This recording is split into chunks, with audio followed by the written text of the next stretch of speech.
Hi, free spirits, and welcome back to Flying Upstream. Today we're joined by Beth Pellino-Dudzic, author, lyricist, football fan, and living proof that it's never too late to create.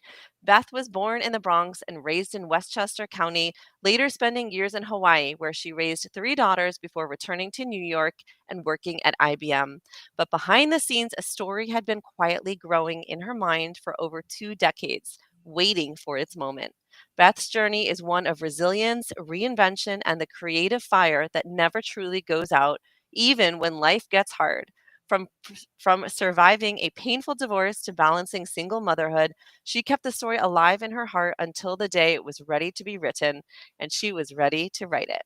Now living in Alabama with her miniature dachshund, Truffle, Beth is not only an author, but also a songwriter with original songs and curated playlists woven into each one of her books.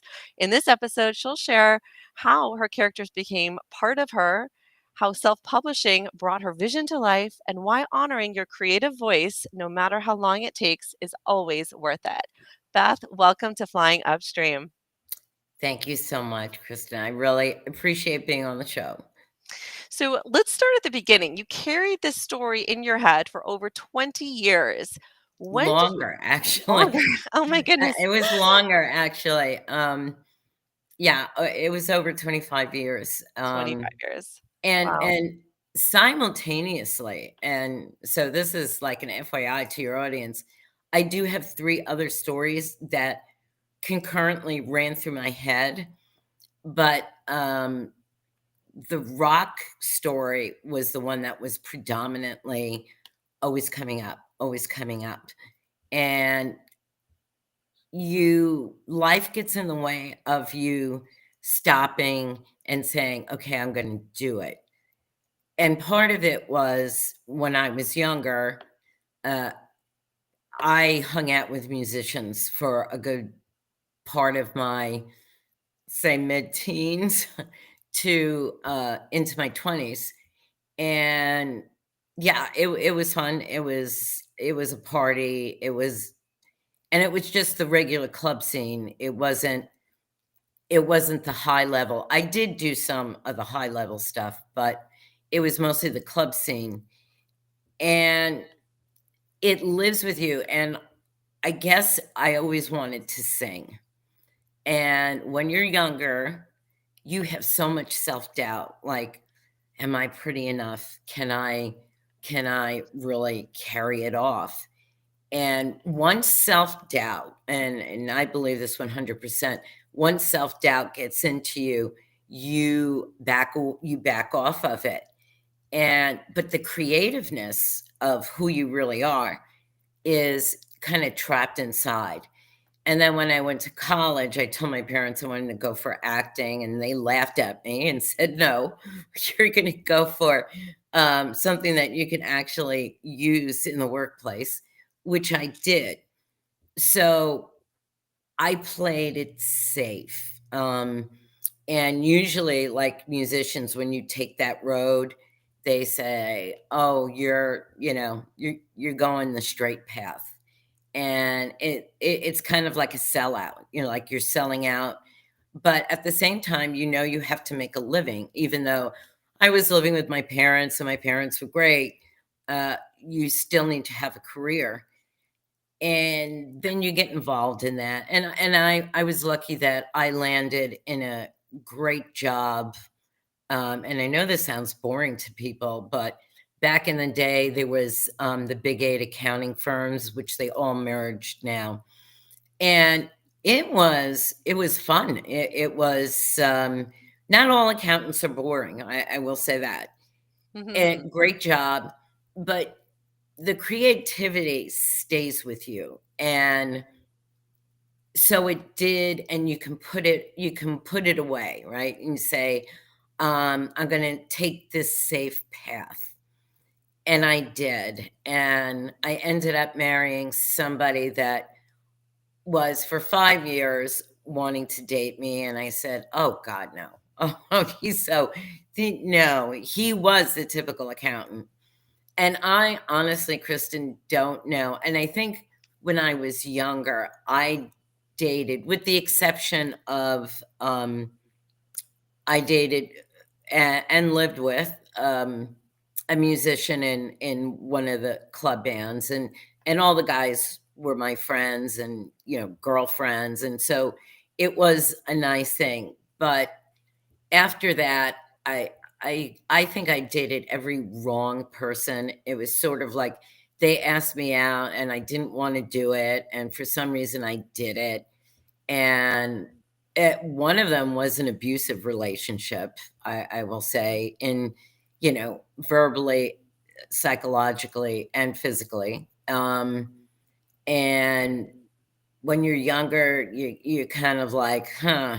But I did get out of it. Um, with the help of my father, I would say, because um, I write in my books about how she comes from a family that has ties to certain elements that Italian families can kind of be a part of. And I knew that that was my family, and I knew that from a very young age. So I knew that if anybody kind of messed with me, that my father would take care of them, which he did. And so I was dating all these terrible people, except the musician guys were great. And then I started dating my ex-husband. I don't know why. He was so unlike, and that's probably why. He was safe. He was unlike anybody else.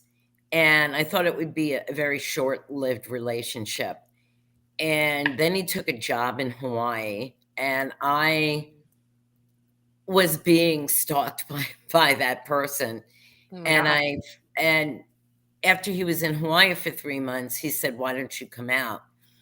So I looked at it as an escape, right? Not it was escape for me to get away from this person, and I said, "I'll be back in a year."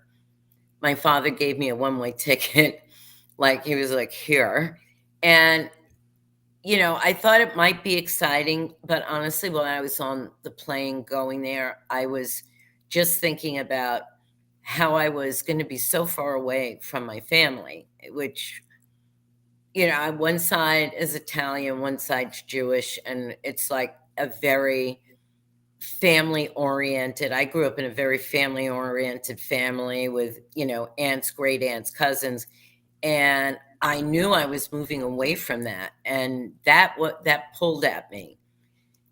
And so I lived there for a year, and I got a great job, and they held my job for me back in New York, and I was like, and people think Hawaii, oh my God, it's such a wonderful place to live.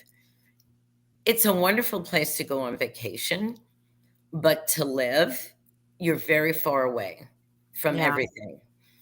And And I so all this was going on, and at the same time, this story was still in your head. the story is still in my head. Yeah. Yes, But you've been, absolutely. like, distracted by so many things. You're moving, new Yes, relationships, right. And relationship ending. Yeah. yeah, so eventually it got to, and he was extremely successful. So people looked at my life, um, that I had everything. I had the house, we lived on the water, I had a boat, my kids went to the best private school, my daughters were dressed phenomenal. So from the outside, people thought, "Sh- she's got a great life." I mean, he was in, the top 50 highest paid people in Honolulu, and so everybody knows how much money they're making. So what happened with the creative thing was it was there. So I funneled it into having like the best parties in Honolulu where people were like waiting for their invitation, and it was like, well, if your kid is not going to be friendly with my kid, well, I'm not inviting you this year. So I gave great parties, and it was always themed, and everybody wanted to come. So you kind of divert your creativity to Mhm. that. And I took a course in interior decorating. So the creativeness funneled into that. So It's question on that. So you're having this on the surface this amazing life in Hawaii, Mhm. parties, fabulous clothing, boats, nice house. As you're going through this whole journey of your life, do you feel like you drew from this for your books? That these real life experiences ended up shaping the theme or characters in your books? Well, I would say not so much this, because, I was very unhappy, and the story comes more from my my life back in, the rock and roll days, Mhm. and I was always that person. I indoctrinated my daughters at a young age, to the Beatles, the Stones, Van Halen, Genesis, and what I'm talking about, like 4 or 5-year-olds sitting in the car as I'm putting CDs in, and they grew up that way. Their father, didn't know anything about music. So, I was indoctrinating my daughters, because I always knew that I would go back to New York. And I stayed in that relationship, long, and when I turned, I think I was 39, close to 40, I was in a business with my best friend, and we were doing trunk shows of, clothes for women who were, not 20-year-old clothes, but, for more 40-year-old women who still wanted to dress stylish and not dress, matronly. And we were gonna open up a store, and we would walk Diamond Head every morning, and even if it rained, we would walk, and it was a 10-mile walk, and we would talk about our lives. And I started going down a path, and I said, I can't do this anymore." And trust me, I lived there well over 15 years, and I just said, I can't live here anymore. I can't do it." I kept thinking, and maybe there's some of that in the female character. I kept waiting for the moment that I would be like, "Oh, okay, this is my life," and happy with each of my children being born, but I wasn't experiencing that wow moment, even when I got married. And my father turned to me and said, "We don't have to do this." And I said, "Did you see did you see everything that was in that church?" Which I didn't wanna get married in church. And then my parents, the most expensive hotel was the reception, and I said, "I can't do that, Daddy, I can't. I have to go through with this." And, that's something I would have told my younger self is, "Hey, just because it's safe doesn't mean it's right." Mhm. And, That's a good I tip. lived through Yeah. I kept waiting for that aha moment that I was accepting of this life. And when I finally took the step, and my best friend took the step with me, we both were like, "We're doing it. We're gonna get a divorce." We even went to look for divorce attorneys together. She it was a lot easier for her, um, but very tough for me because I was gonna take my 3 kids back to New York, and women beware of who you have children with, because that person is in your life forever. I mean, he's still in my life, not so much, but he is still in my life. Uh, and it took me a year and a half to get a judge to let me take my kids out of the state, and I Mm. still wasn't divorced. Took a whole 'nother year, and it was every worst scenario you think I went through, and I just kept telling myself, and I talked to other women, friends, who unexpectedly were getting a divorce, and they said, "You take 2 steps forward and 1 step back," and it was always that process. until I got a judge to say, yeah, she can go to New York and she could take the kids. Mhm. And once that happened, it was like the weight lifted off of me. And I was like, okay, Yeah. I did it. And it's very hard. And I think my ex always thought that I would, stop divorce proceedings and reconcile. That was never going to happen. Um, So and you're moving through the divorce. I'm curious in this whole process, mhm. what finally shifted for you that made you sit down and start writing the story after all this time? Well, the story, the best way I can explain it to people is the story was coming to me in these little black and white vignettes in my head. It would be a scene, it would be another scene, it would be the way the two main characters were acting. And I will say, when I first started thinking of the story, it was a little darker between the two main characters. And as time went on, I said, no, this is more of a love story than two people who are together and every bad thing in the world can happen. I said, no, I don't want to go dark. I want to go more of these two people who are really so deeply in love, and but they still go through some of those dark moments, but they do it together. And this is I Kristen, I tell people this. So 3 years ago, I kept thinking of the book, and I said, I really need to write it. I really need to write it. And there was a song that I would listen to, and I said, that song is going to make me write the books. And Mhm. the song is Survivor by Pop Evil. And it's like, yeah, I survived all this stuff. And yeah.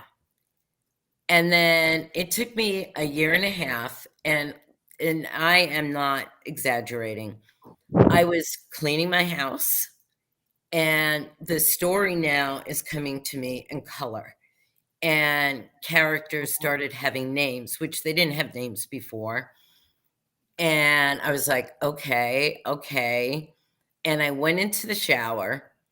And as I turned on the shower, the story flooded me where, okay, this is how it's going to be.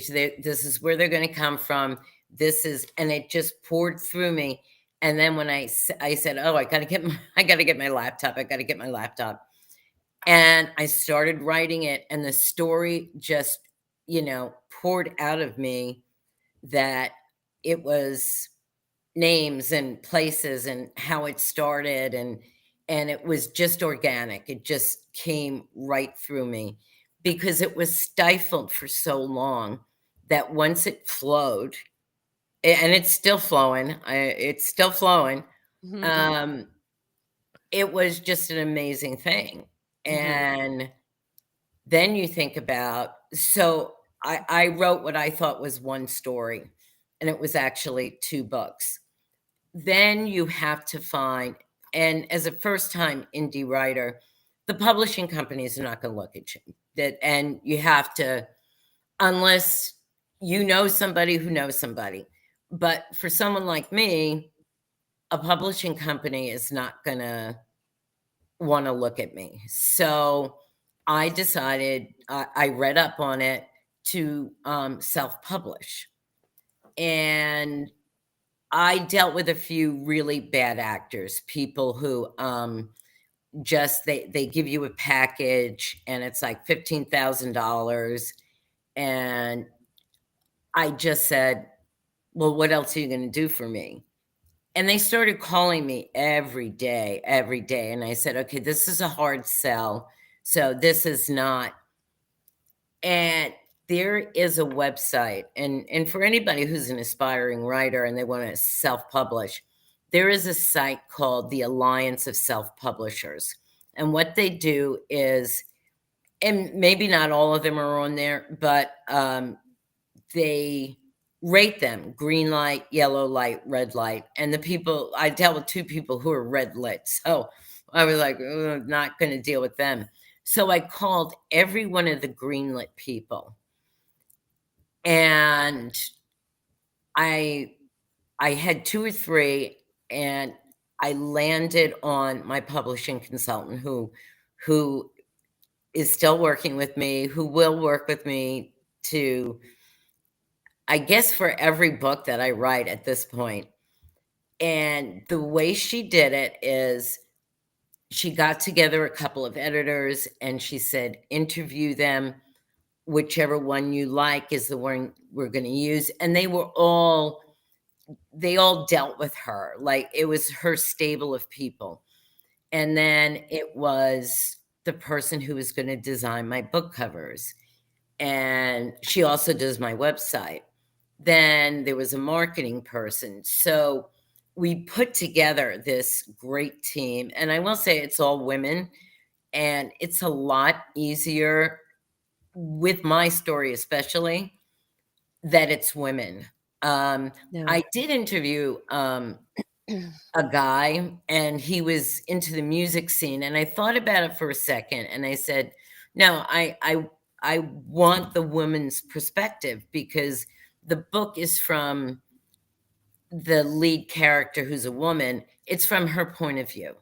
So it needed to be a woman, and I do have a great team, and some of them have worked together before, but self-publishing is very expensive. And that's the one thing people have to understand. Yes, can you upload your book onto Amazon? Yes, you can. But your book isn't edited. It's not, I think Amazon does format it, but you pay for that. And then if you need a copyright page, you need an ISBN number. And those are things you can do by yourself. But if you don't know you need those, and they do cost money, you're kind of floundering. So you need somebody who, like my publishing consultant, is like, "Don't worry about that. I got that. I got this." So, and sometimes she will help with marketing. We'll get on a Zoom call, the three of us, my marketing person, and they're like, "Okay, what about that?" And the other thing is people don't understand, if your book's on Amazon, you need to have keywords. And Amazon, their algorithm always changes, and all of that. So you need to have the professionals who say, "Okay, these are the keywords we're going to use so that when somebody puts that in, your book's going to pop." And you just need that Right. expertise because you don't know. And I didn't know. And that's why I have somebody who does know. And with every book, I learned something else. I also, and she was like, "Look, I want you to set up your own LLC, open up your own publishing company because I own everything." Mhm. Yeah. And I don't want to say these people work for me because I think it's a collaborative where the five of us all have a say, right? And we work out any kinks, and people don't understand, like, your back cover, you need to come up with a back blurb, and you need to have a design. So a lot of people are like, "Well, I can just upload it on Amazon." Yeah, you can. And Amazon has just put out that I guess a lot of people have been AIing their book covers. And Amazon said, we're not going to accept it. So Amazon will change the parameters in which people do things. And I don't have to worry about it because I have an artist that's actually doing my book covers. She's done hundreds, and I'm lucky from that standpoint. So self-publishing, I recommend it. I did deal with somebody, believe it or not, in Wales, and I did like her, and it was a publishing company. But a publishing company is gonna take part of your royalties, Right. and, you know, when you put your book on Amazon, Amazon gets a piece, the printing cost because it's print on demand, you pay for that. So it's sort of like you get a third of your book. And if you have a publishing company, that third becomes less. So self-publishing is the way to go, but be prepared. And I will be honest that each book can run 17,000 to $20,000 a book, That's a lot. plus marketing. I mean, and in Right. that marketing, and now that book 3 is being edited, I should say the second round, because once I get it back, it's pretty much going to be the way the book is. I already have the book cover design, and that's going to be, tens of thousands of dollars. And you don't see, and I do believe book 3 is going to catapult the series, hopefully. Uh, when you say you're going to have a series and you only have 2 books, people are like, yeah, okay. But the 4th book's written, the 5th book's written. So it's just a matter of you don't want to bombard your book. So I try to get one out every 6 months. And it does, just so people know, if you're doing it the right way, it's going to take you 5 months from the time you finish your manuscript and it goes to the editor. Yeah, that So makes sense. There's a whole process around it. there is a Yeah. process, and sometimes you're like, well, can we speed it up? Can we speed it up? But the thing is, you want quality over getting it out there. And for me, I do want the quality as opposed to just doing a rush job. So that's my thoughts with the books. It just ran through me. And as I Well, I wanna write it, pause right there because you actually had some really good tips on self-publishing mhm. versus getting a publisher to do it for you. And you And also so need a literary agent. That's the yeah, other there's thing too. sounds like there's a lot of components that somebody out there who's just like, "I have an idea, I wanna write a book," like, that is amazing, and we certainly wanna encourage that. It's also Absolutely. important to know that once you're done, there's a whole other world that you need to think about a little bit more.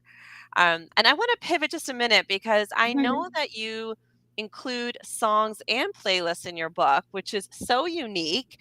What has inspired you to blend the music and storytelling together?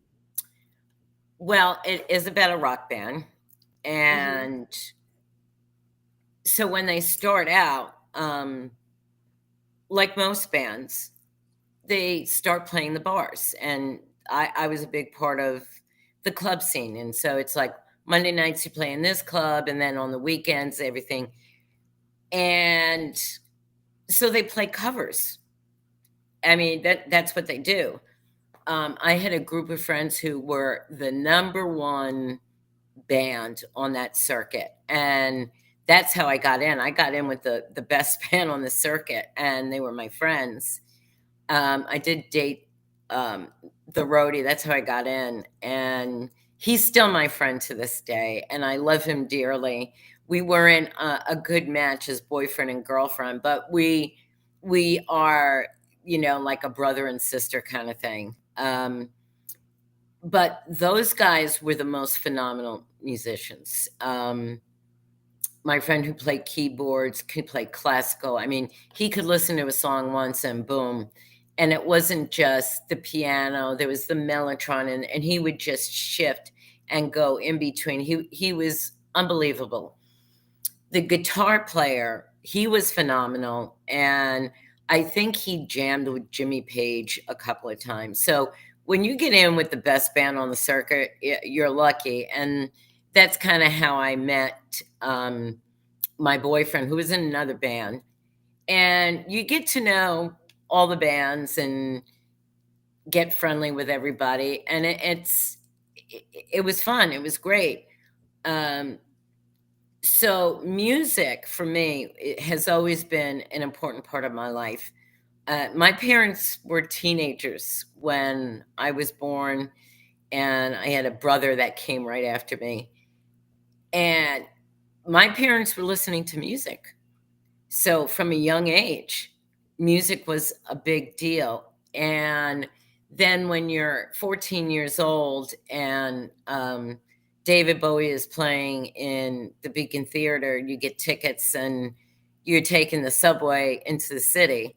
So from an early age, I was going to concerts, The Who, the Stones, Zeppelin. I mean, you saw everybody who is something.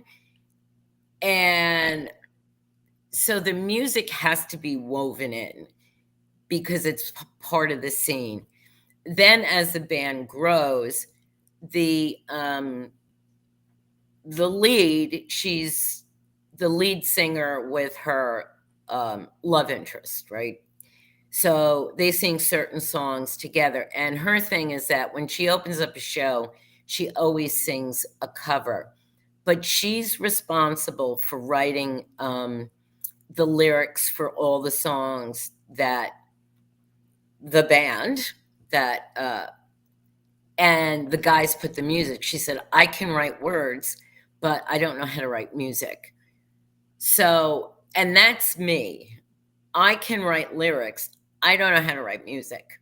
So I always call out, hey, bands out there. And I have a few bands that I would love to be interested in my songs. Um, so there would be a moment and I would say, like, a word came into my head, and I would love to tell you, but it needs to be copyrighted, so I don't want to use it. And I'll be doing something and I'll think of a word or a couple of words, and I said, oh, that's a song. And I've got all these little journals, and I write the name of the song, and sometimes I expand on it and I'll say, I'll get back to it. And the song fits the title, and it's weird because I know where I'm going to go with it. And I just feel that there's a Spotify playlist that I made for Perfection Saga, but because they're a band, I want people to look at the playlist at the end of the book. Some are songs that I created, so you can't find it on Spotify. But then there are songs, and there's certain songs that have very specific meanings. And I always use this one example. Stevie Wonder's "You Are the Sunshine of My Life" is a very important moment in the book. So I include that song because it pertains to a certain part of the book. And so now when I listen to that song, I actually cry because I relate it to the book. I relate it to the character. It's a very weird symbiotic thing that I have with my characters. Um, if there's a song that I feel very emotional about, I'll either I mostly I cry. It's because it's like eliciting a certain emotion, and I'm like, oh my god, and I Aw. cry about it. So that's why I think the playlists are important because they're significant in the book. Mhm. So I want to include them, and then, like I said, I include the songs that I wrote. I think by the time I'm done, I will have 2 dozen songs that I wrote, and they're just lyrics. So, if there's anybody out there who's a musician who wants to work with me, I will collaborate with you on the music. I have no shame. I will, 50-50. It's not, so That's that's part, beautiful. Yeah. um, and the way I look at it now, and so now the creative flow is 100% there, that I would like the songs to be something. Uh, I also believe, and I've had people tell me this, that your series is the type of series that a streaming service would want to use. And I'm like, yes, that would be great. That's amazing. So I am going to take like a little course on screenwriting because it's totally different. And there is a computer program that I found out in one of my podcasts. The person was a screenwriter, and I said, well, and this is where you say, this is my baby. Um, and it's going to be probably 8 books because I know where the story is going to end. And there's going to be tragedy, and because it's the ebb and flow of a book. If I just wrote a constant love story, and as the books go on, everybody starts having their own story, and not just the two main characters. So I'm tying in everybody else's backstories. And with all that, and it's all, it can be all wonderful, but you need to put the edge. And there are two really bad antagonists that I bring through the story.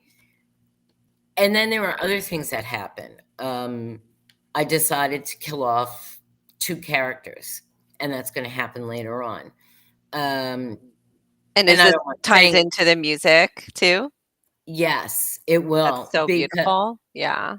because, she's gonna write a song about one of the situations that happened because it's a very devastating thing. So, the songs, the first couple of songs were the love song to her. It's sort of like when they met each other, it was love at first sight. They knew that's it. I found my person. And and by the book, but he writes her for their first Christmas together. He writes her a love song. And he said, if we ever get famous, this is the first song I want us to do. And you'll always know that this song is for you. This is our love song. So there are moments like that that I weaved into the story, and the songs have a special meaning to certain parts, and some are not. Like the one that I thought of, I said, "Oh, this would be a good kick-ass rock and roll song." So I started writing it because there has to be a little of that because they are a hard rock band, and the female character does not want to sing girly songs. She doesn't. She wants to sing the songs that a guy would sing. Why can't I sing that and just modify it? And she does sing with her partner, like when it's his. I'll give you one example. Bad Company's "Can't Get Enough of Your Love." They sing that together because that's the way they both feel. So he plays guitar, and her cousin is with her, and that's how they started the band. So the 3 of them are kind of like the main people in the band, but the other people have stories too. Yeah. Um, this has been such an amazing conversation with you today, Beth. We do need to wrap up because time has That's just fine. flown by. We've got one last question for you.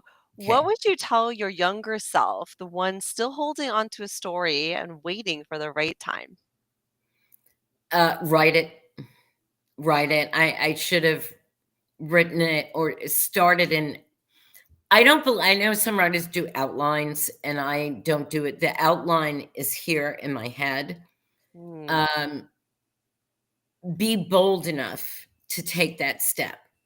I wasn't bold enough early on, even though I thought I could do it. I thought I could sing, I thought I could do all those things, and I didn't take that step. So for especially younger people who are out there, if you feel that you have something, whether it's singing or writing, take the step because you will always regret it until you can get to be like me, where it's like, okay, this is my time. And I will say, in closing, that it upsets your family dynamic. Um, my 3 daughters are just like, "What is she doing? What is mom doing?" Because mom has changed Mhm. everything. You know, mom's blonde with long hair now. Mom lost a lot of weight. What is mom's writing these, sexy scenes in books? What is she thinking? Um, so you know, my daughters are supportive, but yet they're like, why are you doing this?" Because they're adults. They're adult women. And it also, I will say frankly, it also upsets the apple cart in my marriage because, now I have my own thing that I'm doing, and no longer am I.